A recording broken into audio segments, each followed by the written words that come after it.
오늘 우리는 내면의 깊은 성장에 관한 조금은 역설적인 이야기를 나누어 보려 합니다.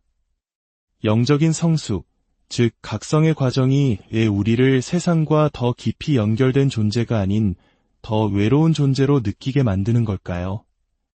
왜 내면의 성장이 마치 세상 모든 사람들과 멀어지는 것처럼 느껴지는 걸까요?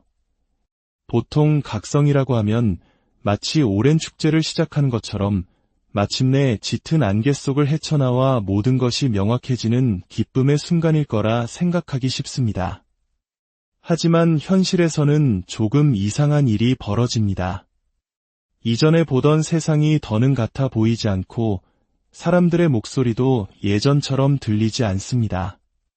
한때는 위안을 주었던 대화들이 이제는 공허하게만 느껴집니다. 누군가를 판단하려는 것도 아니고 스스로가 더 우월하다고 생각하는 것은 더더욱 아닙니다. 하지만 분명 무언가 변했습니다. 오랜 친구와 마주 앉아 이야기를 나눕니다. 친구는 늘 그렇듯 비슷한 주말 계획, 똑같은 가십거리, 반복되는 불평을 늘어놓습니다. 그런데 갑자기 온몸이 긴장되는 것을 느낍니다. 당신은 고개를 끄덕이고 미소를 짓지만 마음속 깊은 곳에서는 완전히 단절된 느낌을 받습니다. 마치 다른 행성에, 아니 다른 주파수에 홀로 남겨진 것처럼 말이죠. 아마 누구도 당신에게 이 부분에 대해서는 경고해주지 않았을 겁니다. 당신이 더 깊이 깨어날수록 적어도 처음에는 더 깊은 외로움을 느끼게 될 수 있다는 사실을 말입니다. 그렇다면 왜 이런 일이 일어나는 걸까요? 당신은 그저 성장했을 뿐인데 왜 사람들과의 만남이 당신의 에너지를 소진시키는 걸까요? 이것은 단순히 당신이 반사회적이 되거나 번아웃을 겪거나 인간을 혐오하게 되어서가 아닙니다. 스위스의 전설적인 정신분석가 칼 융은 사람들이 이런 현상을 언어로 정의하기 훨씬 이전부터 이 영적인 피로감을 깊이 이해하고 있었습니다. 그는 이 과정을 단순히 각성이라고 부르지 않았습니다. 그는 이를 개성화, 즉 한 인간이 온전한 자기 자신으로 발전해 나가는 심리적이고 영적인 진화의 과정이라고 명명했습니다. 그리고 위대한 여정에는 예상치 못한 대가가 따릅니다. 오늘 우리는 영적 각성 이후 인간관계가 어떻게 변화하는지 탐색해 볼 것입니다. 왜 우리는 피상적인 소음보다 깊이 있는 교감을 갈망하게 되는지, 그리고 왜 의미 없는 대화가 마치 영혼을 사포로 긁어내는 것처럼 고통스럽게 느껴지는지를 말입니다. 우리는 추상적인 이론에 머무르지 않고 이 과정에서 겪게 되는 내면의 갈등, 죄책감, 상실감, 그리고 그 끝에서 찾아오는 재탄생이라는 지극히 현실적인 측면을 들여다볼 것입니다. 혹시 예전에는 정말 사랑했던 사람들과 시간을 보낸 후 극심한 피로감을 느낀 적이 있나요? 왜 세상 모든 사람들이 이렇게 시끄럽고 잠들어 있고 또 멀게만 느껴지는지 의문을 품어본 적이 있나요? 그렇다면 이 이야기에 귀 기울여 주십시오. 이야기가 끝날 때쯤 당신은 스스로가 이상한 것이 아니라 위대한 개성화의 여정 위에 서 있음을 깨닫게 될 것입니다. 그리고 칼 융은 바로 당신이 겪고 있는 이 현상을 이해할 수 있도록 지혜의 흔적들을 남겨주었습니다. 융은 대부분의 사람들이 가면을 쓰고 살아간다고 믿었습니다. 이는 누군가를 속이기 위함이 아니라 세상 속에서 살아남기 위한 본능적인 생존 전략입니다. 융은 이 가면을 페르소나라고 불렀습니다. 페르소나는 우리가 사회로부터 인정받기 위해 되어야만 한다고 믿는 자신의 모습입니다. 우리가 연기하는 역할인 셈이죠. 우리는 직장에서, 가족 앞에서, 심지어 친구들 사이에서도 이 페르소나를 씁니다. 특히 우리 한국 사회에서는 더욱 그렇죠.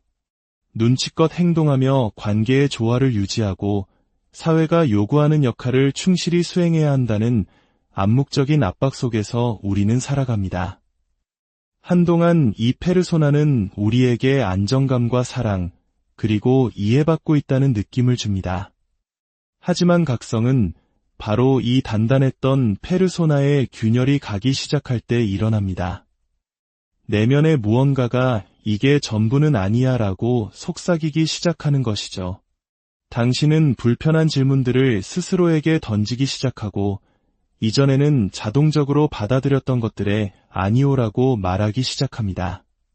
그리고 내면으로 깊이 들어갈수록 한 가지 사실이 더욱 명확해집니다. 당신의 수많은 인간관계가 당신의 진정한 모습이 아닌 당신의 페르소나를 기반으로 구축되었다는 사실입니다. 그러니 그 가면이 벗겨지는 순간 어떤 관계들은 더 이상 살아남을 수 없게 되는 것입니다. 바로 이것이 당신이 피로감을 느끼는 이유입니다. 사람들이 나빠서가 아니라 그들이 만나왔던 과거의 당신이 더 이상 그 자리에 존재하지 않기 때문입니다. 여기서 상황은 좀 더 복잡해집니다. 당신의 신경계는 여전히 과거의 역할을 수행하도록 길들여져 있습니다. 어떤 모임에 들어서는 순간 당신은 본능적으로 스스로를 축소시키고 다른 사람을 기쁘게 하고 분위기를 맞추고 갈등을 피하기 위해 동의할 준비를 합니다. 하지만 당신의 영혼은 진실과 온전함, 그리고 진짜 자신으로 존재하기를 절규하고 있습니다. 바로 이 지점, 즉 당신의 오래된 조건화와 새롭게 깨어난 의식 사이의 팽팽한 긴장감, 이것이 당신의 에너지를 고갈시키는 주범입니다.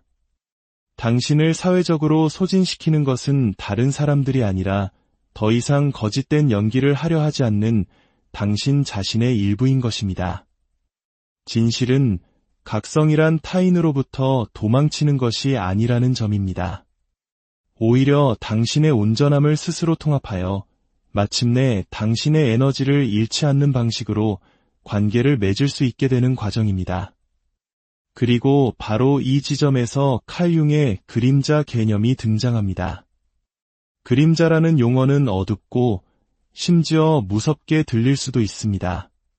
하지만 그림자는 악한 것이 아닙니다. 그저 아직 우리가 보지 못한, 인식하지 못한 자신의 일부일 뿐입니다.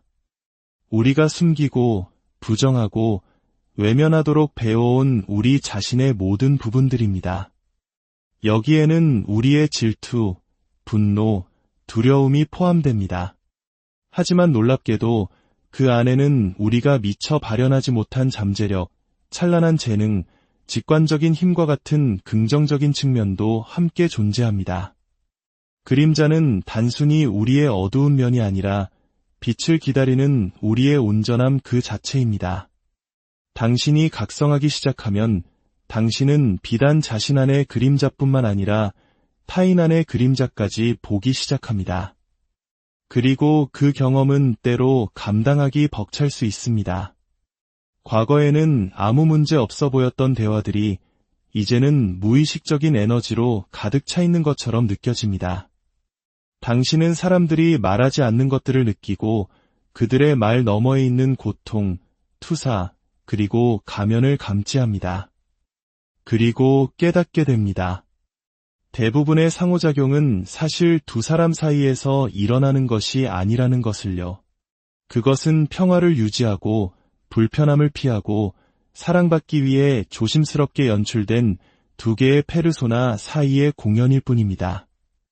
당신의 영혼이 깨어날 때 당신은 더 이상 그 게임에 참여할 수 없게 됩니다. 당신이 누구보다 더 나은 사람이어서가 아니라 당신의 몸이 거짓된 것을 거부하기 시작하기 때문입니다. 그것은 말 그대로 무겁고 숨막히고 지치게 느껴집니다. 마치 창문 하나 없는 방에서 숨을 쉬려는 것과 같습니다. 이제 당신에게는 산소처럼 진실이 필요합니다. 진정성이 당신의 유일한 자양분이 되는 것입니다. 그리고 여기서 이야기는 더욱 깊어집니다. 당신은 타인에게서 자신의 그림자를 발견하기 시작합니다. 항상 자신이 옳아야만 직성이 풀리는 그 친구의 모습에서 어쩌면 과거의 당신을 봅니다. 끊임없이 타인의 인정을 갈구하는 동료의 모습에서 어쩌면 당신이 여전히 치유하고 있는 자신의 일부를 발견합니다.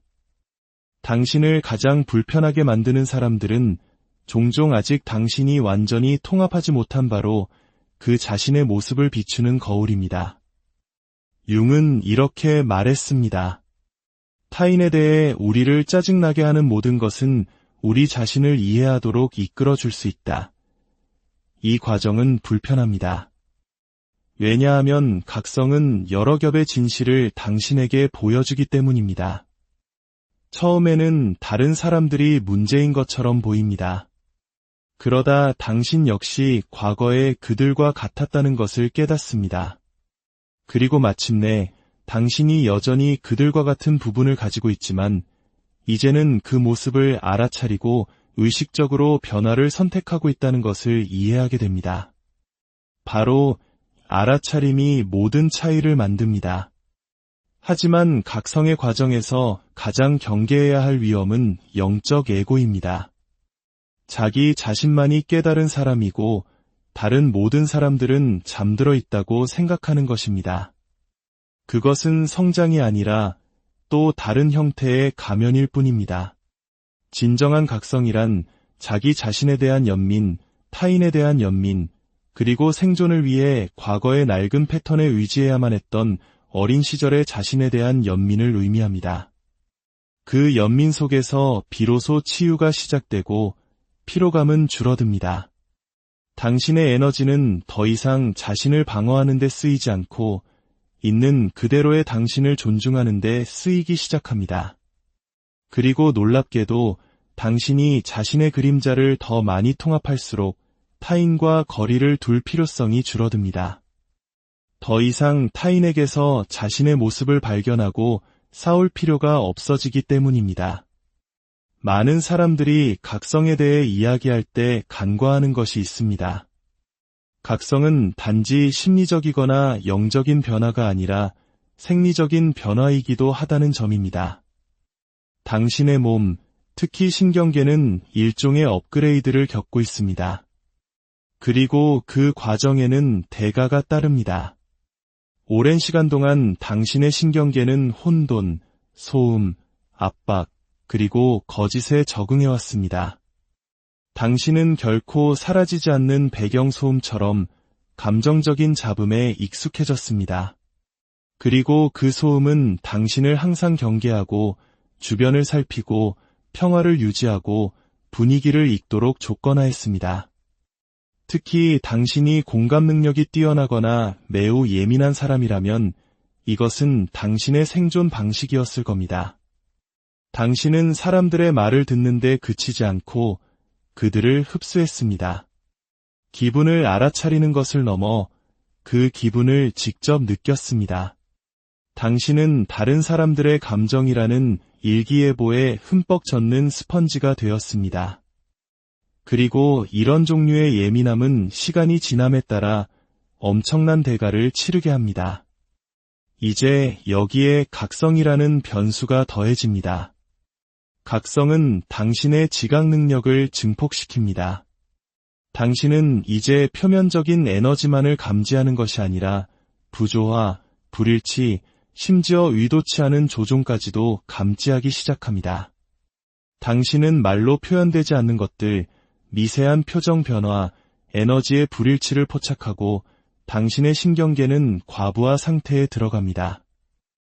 왜냐하면 아직 이 새로운 수준의 인식을 처리하는 방법을 모르기 때문입니다. 당신의 신경계가 당신의 의식을 따라잡지 못했기 때문에 긴장, 피로, 감정의 홍수, 그리고 혼자 있고 싶은 강한 욕구와 같은 낡은 방식으로 계속 반응하는 것입니다. 이것이 바로 아무도 말해주지 않는 부분입니다. 각성은 산 정상에서 평화롭게 명상하는 느낌과는 거리가 멉니다. 오히려 붐비는 방 안에서의 감각 과부하처럼 느껴질 때가 많습니다. 당신의 몸이 이 새로운 인식 속에서 자신을 조절하는 법을 배우지 못했다면 평범한 대화조차 뇌 속의 잡음처럼 느껴질 수 있습니다. 이로 인해 많은 깨어난 영혼들은 스스로를 고장났다고 오해하게 됩니다. 하지만 당신은 고장난 것이 아닙니다. 단지 더 이상 무감각하지 않을 뿐입니다. 당신은 마침내 늘 그 자리에 있었지만 과거의 조건화에 의해 걸러졌던 것들을 느끼기 시작한 것입니다. 그리고 그 과정은 지칠 수 있습니다. 당신이 너무 예민한 것이 아니라 마침내 정확하게 예민해진 것입니다. 당신은 마침내 삶의 가장 날 것 그대로의 설정에 주파수를 맞춘 것입니다. 하지만 여기 아름다운 부분이 있습니다.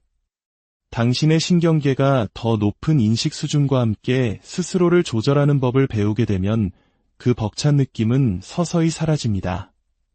감정적인 기복도 줄어듭니다.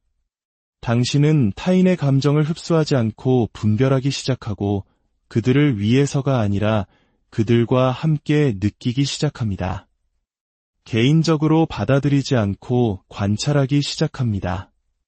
바로 그때 사회적 상호작용은 다시 신성한 것이 됩니다.